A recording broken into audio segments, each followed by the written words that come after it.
ఏనాడు కూడా వాళ్ళని మీరు భర్తీ చేద్దామన్న ఆలోచనే రాలేదు. మీకు ఏనాడు ఒక టీచర్ పోస్ట్ లేదు. అన్ని యూనివర్సిటీల ఖాళీలో ఉన్నాయి. పోలీస్ డిపార్ట్మెంట్ గట్లనే ఉండే. హాస్పిటల్ వ్యవస్థ అయితే అధ్వానంగా ఉండే. ఇప్పుడు వచ్చిన తర్వాత మళ్ళా మా ప్రభుత్వము మళ్ళా 7,000 చిల్లర నర్సులు పోస్టులను నింపి మళ్ళీ ఇప్పుడు అంతా హాస్పిటల్లకు పంపించి ఇప్పుడు వైద్యం మీద పూర్తి స్థాయిగా తెలంగాణ రాష్ట్రము వైద్యంగా ఆరోగ్యంగా ఉండాలని చెప్పి మా నాయకులందరూ కలిసి తీర్చిదిద్ది మాట్లాడుతున్నారు.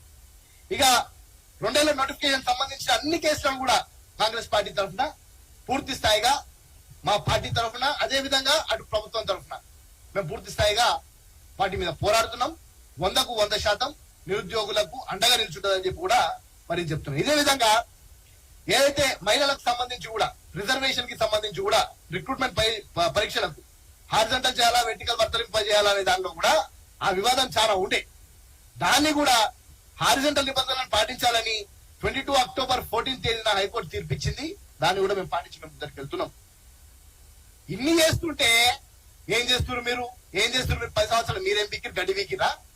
ఒక్క నిరుద్యోగ ఉద్యోగం ఇయ్యలే, నిరుద్యోగులకు నిరుద్యోగ వృత్తి ఇయ్యలే, మా దళితులకేమో ఇస్తా అన్నారు 3 ఎకరాలు గవ్వియలే, డబుల్ బెడ్రూమ్ ఇల్లులు అన్నారు, అల్లుడు అన్నారు, గదన్నారు, ఇదేం చేయలే. వీటన్నిటికే కాదు మిమ్మల్ని ఇంట్లో కూర్చోబెట్టింది. అరే ప్రతిపక్ష నాయకుడి లెక్క మీ అందరూ ఎమ్మెల్యేలు తీసుకపోయి కేసీఆర్ ని తీసుకొచ్చిన ప్రతిపక్ష నాయకుడి లెక్క ఉండంటే ఈయన మాత్రం అసెంబ్లీలకు రావడానికి వస్తాడు, కింద మీద అవుతాడు. అసెంబ్లీకి ఒక్క రోజు రాడు. అసెంబ్లీ పెట్టగానే ఈయన నడిరుగుతుంది, లేకపోతే పొదడి జనం వచ్చి ఇట్లా వాడుతాడు. నిజంగా నువ్వు ప్రతిపక్ష నాయక పాత్ర పోషిస్తే రా, చర్చించు. మా ముఖ్యమంత్రి గారు రెడీ ఉన్నారు, నువ్వు రా డిస్కషన్ కి రా. మా ముఖ్యమంత్రి గారు రెడీ ఉన్నారు. మా నాయకుడిని తక్కువ చేసి మాట్లాడితే ఈపుల మీద పేలాలు వేస్తాం. ఇక ఆశామాషి ఉండదు. ఇక బరిగా పడతాం తప్పకుండా. ఇక నేనైతే ఇక కార్పొరేషన్ చైర్మన్ ఉన్నా కదా ఇది కాదు కాబట్టి నా పదవి కూడా పక్కన పెడతా. నిరుద్యోగుల గురించి మా పదవులు గాని ఇంకేమన్నా గాని మా ప్రభుత్వం తప్పు చేస్తే మొట్టమొదటి లైన్ నిల్చొని మేమే ప్రశ్నిస్తాం. మా ప్రభుత్వాన్ని కూడా మేము ప్రశ్నిస్తాం. మా ముఖ్యమంత్రి గారు కూడా మేము ప్రశ్నిస్తాం. మాకు ఆ స్వేచ్ఛ ఉంది. కాంగ్రెస్ పార్టీలా మా నాయకుడి దగ్గర మాకు స్వేచ్ఛ ఉంది. మీకు కనీసం అపాయింట్మెంట్ దొరకకపోతుండే, కనీసం మీ ముఖ్యమంత్రి గారు సెక్రటేరియట్ కి కాదు కదా ఆయన నిర్మించుకున్న ప్రగతి భవన్ లో కనీసము ఎమ్మెల్యేలకు హోంమంత్రులకు కూడా లోపలికి ఎంట్రీ ఉండకపోతుండే. మాకు ఈ రోజు స్వేచ్ఛగా మా నాయకుడు రేవంత్ రెడ్డితో మాట్లాడుకొని ఈ సమస్యలున్నాయి తీర్చాలని చెప్పి మేము వారానికి ఒక్కసారి కలుసుకునే అవకాశం మాకుంది. మేము పోవాలనుకున్నప్పుడల్లా మాకు అపాయింట్మెంట్ ఉంది.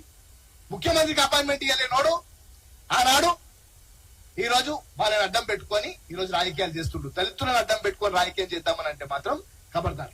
మనం ఒకసారి చెప్తున్నాం. ఆనాడు మరియమ్మ లాకప్టే జరిగింది, శ్రీరామ్ లాకప్టే జరిగింది, వ్యాఘ్ర నరసింహుడు చచ్చిపోయాడు. ఇలా చెప్పుకుంటూ పోతే రేవంత్ రాజాబాబుని కొట్టి చంపారు.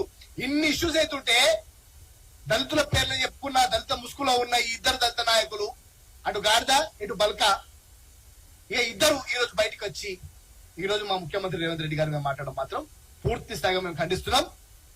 వెంటనే క్షమాపణ చెప్పాల్సిన అవసరం ఉంది ముఖ్యమంత్రి గారికి. ఆ పదవికి ముఖ్యమంత్రి గారు మీకు ఏ విధంగా ముఖ్యమంత్రో అందరు ప్రజలకు కూడా ముఖ్యమంత్రి. మీరు వాడిన భావాలు ఏవైతున్నాయో అవి మాత్రం పూర్తి స్థాయిగా మేము ఖండిస్తున్నాము. అవి అన్పార్లమెంటరీగా మీరు మాట్లాడారు. ఓ ముఖ్యమంత్రిని పట్టుకొని అరే తురే అనడము అది తెలంగాణ రాష్ట్రానికి రాష్ట్ర ప్రజలకు వీళ్ళందరికీ కూడా వాస్తవానికి కూడా మర్యాద పూర్వకంగా అనిపించే మాటలు కాదవి. గౌరవప్రద పొజిషన్ లో ఎవరున్నా వారి మీద మాట్లాడే మాటలు ఇవి కాదు. వీటిని వెంటనే ఉపసంహరించుకోకపోతే మాత్రం ఎస్సీసీఎల్ రాష్ట్ర అధ్యక్షుడిగా నా 33 జిల్లాలలో మీ మీద కేసులు పెట్టిస్తా. ఇది మన ప్రభుత్వం పెట్టించింది అనే విధంగా మాత్రం ఉండదు. మా ఎస్సీసీఎల్ నుంచి మా దళిత నాయకులు తప్పకుండా మీ మీద పోరాటం చేయడానికి సిద్ధమవుతారు. మా నాయకుడు మాకు ఈ రోజు మా అందరిని ముందర తీసుకుపోవడానికి ఈ రోజు ఎస్సీలలో కూడా అటు మాదిగ కార్పొరేషన్ ఇటు మాల కార్పొరేషన్ చేసి దళితులను పైకి తీసుకొద్దామన్న ఆలోచన ఉంటే ఇద్దరు దళితులు కూర్చొని వాళ్ళ వేసిన ఎంగిల మెతుకుల గురించి అని చెప్పి తోక ఒప్పుకుంటా మీరు చేసే మాటలు మీరు చేసే భావాలు అవి కరెక్ట్ గా లేవు. మిత్రులారా మీకు ఖబర్దారు చెప్తున్నా, మీ పార్టీ ఇప్పటికే మునిగిపోయింది. మొత్తానికి మునిగిపోక ముందుకే మీరు కళ్ళు తెలుసుకొని జరా వాళ్ళు చెప్పిన మాటలు వినకుండా నిరుద్యోగుల పక్షాన మీరేమన్నా ఉంటే మీకు 24 అవర్స్ మా ముఖ్యమంత్రి గారు అపాయింట్మెంట్ ఎప్పుడు అడిగితే 24 అవర్స్ కూడా మీకు అపాయింట్మెంట్ ఇప్పిస్తాం. వచ్చి మీరు వినతి పత్రాలు సమర్పించండి. మేము ఆడు వినతి పత్రాలు సమర్పించుకుందాం అనుకున్నా కూడా కనీసం మీరు మాకు సమయం ఇవ్వలే. మీరు దయచేసి మీకు ఏమైనా ఉంటే ఏమైనా సమస్యలు ఉంటే తప్పకుండా మీరు తీసుకురండి. నిరుద్యోగుల పక్షాన మేమందరం తప్పకుండా ఉంటాం.